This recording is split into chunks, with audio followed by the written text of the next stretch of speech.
Convidamos o senhor Rafael Araújo, do CERN, para sua apresentação no painel Oportunidades e Resultados no Nordeste Brasileiro. Olá pessoal, meu nome é Rafael Magalhães Nóbrega de Araújo, sou engenheiro eletricista formado aqui pela FRN, né? E trabalhei na área do petróleo, hoje trabalho na área das renováveis, né? Fiz a mudança, me especializei na área de energias renováveis, fiz um mestrado em engenharia elétrica com ênfase em energia solar realmente. Hoje eu estou aqui representando o CERN, né, daqui de Natal, para falar um pouco sobre a geração distribuída no nosso estado, né? Então, vamos lá.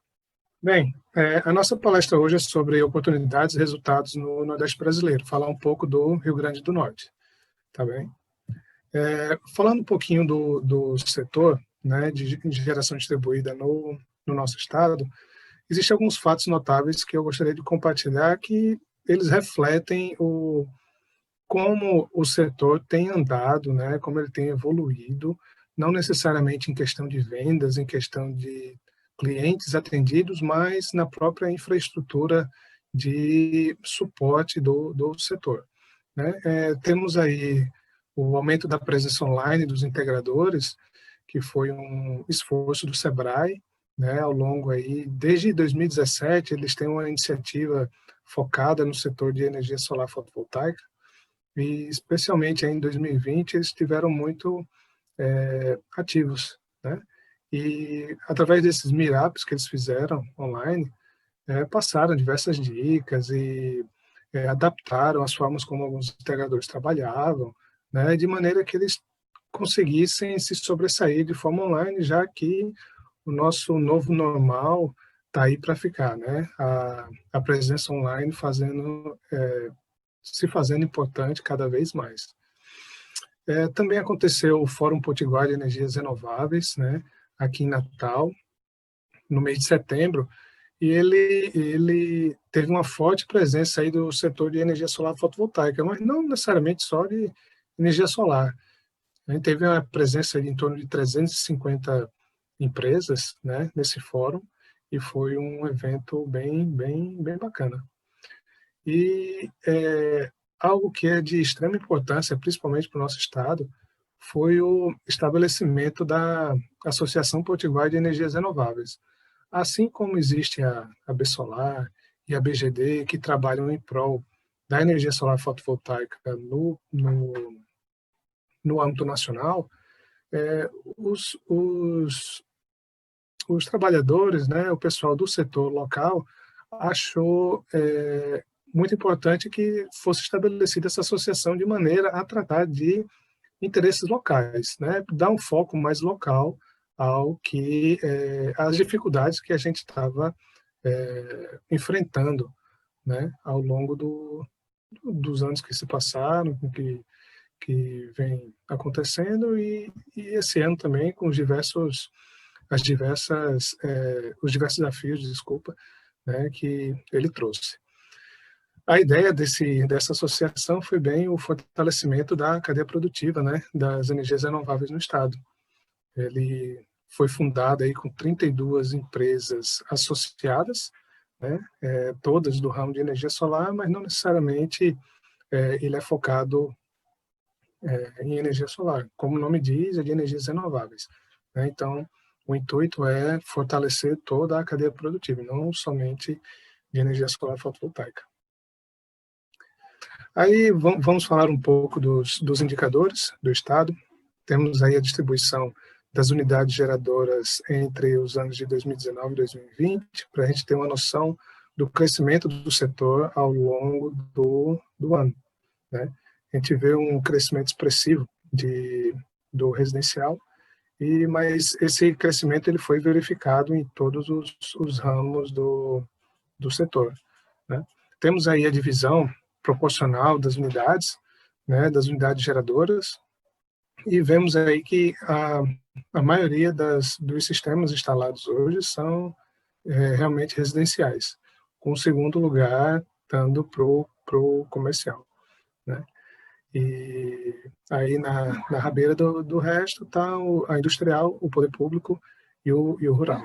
O industrial, porque normalmente a necessidade é muito maior, o poder público já é mais complicado de se fazer esse tipo de investimento, e o rural, porque bom, eles têm todas as, não todos, mas diversos usuários rurais têm seus benefícios, né, seus subsídios, que acabam muitas vezes não justificando o investimento numa usina solar fotovoltaica.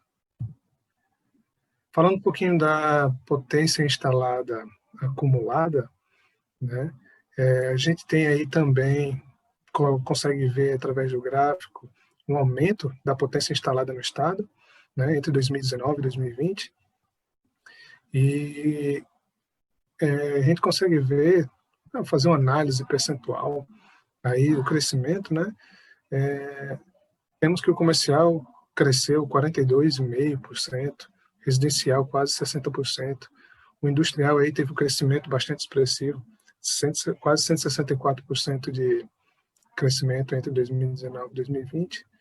Então, mesmo apesar de todos os desafios, a energia solar ela continua forte, né? Sem dúvida, ela continua forte. Falando um pouquinho da distribuição dos empreendimentos de geração distribuída no país, desculpa, não, no estado, a gente consegue ver aí cada pontinho amarelo desse é uma usina cadastrada na ANEEL, tá? E a gente consegue ver que a maior densidade das usinas acontece nos polos urbanos, né? Temos aí Natal, a maior cidade do estado, Mossoró, a segunda, e alguns outros polos, como Caicó, Currais Novos, e ali na pontinha da Tromba do Elefante, mais perto de Matins, né? Isso se dá principalmente porque a maioria dos projetos são residenciais e há de se convir que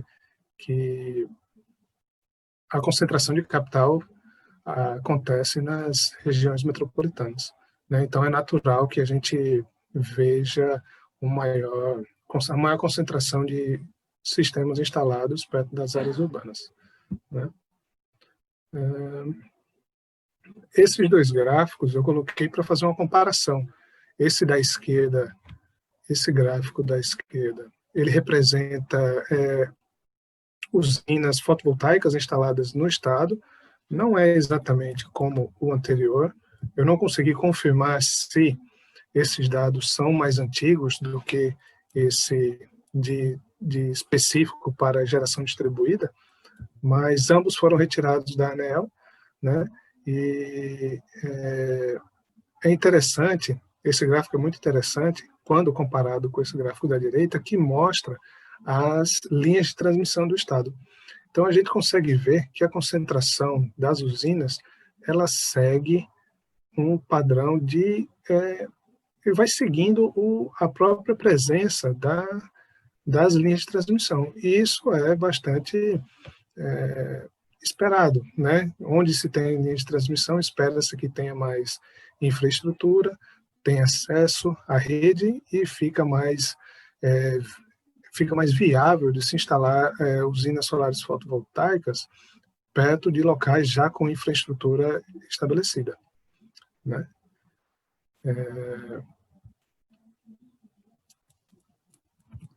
Comparando com esse gráfico aqui, a gente pode ter uma noção mais ou menos de que ele não segue, mas é porque aqui entra muito os residenciais.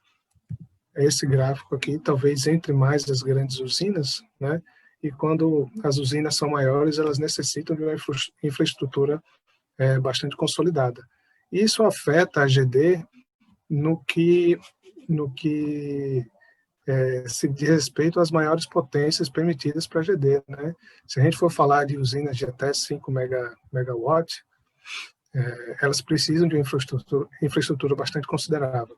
Então, é bem fácil de se entender por que elas seguem a passagem das linhas de transmissão. Falando em oportunidades para o Estado, eu coloco esses dois números aqui como exemplo, né? O número de unidades geradoras registradas até o momento, né? Dados retirados da ANEEL, 3.674 no Estado. Ao passo que o O documento da EPE mais novo, 2020, quando ano base 2019, ele nos diz que o número de unidades consumidoras no estado é de 1.476.000. Então, a gente está bastante infante aí nesse setor, coisa de 0,2%, quase 0,3% de penetração apenas.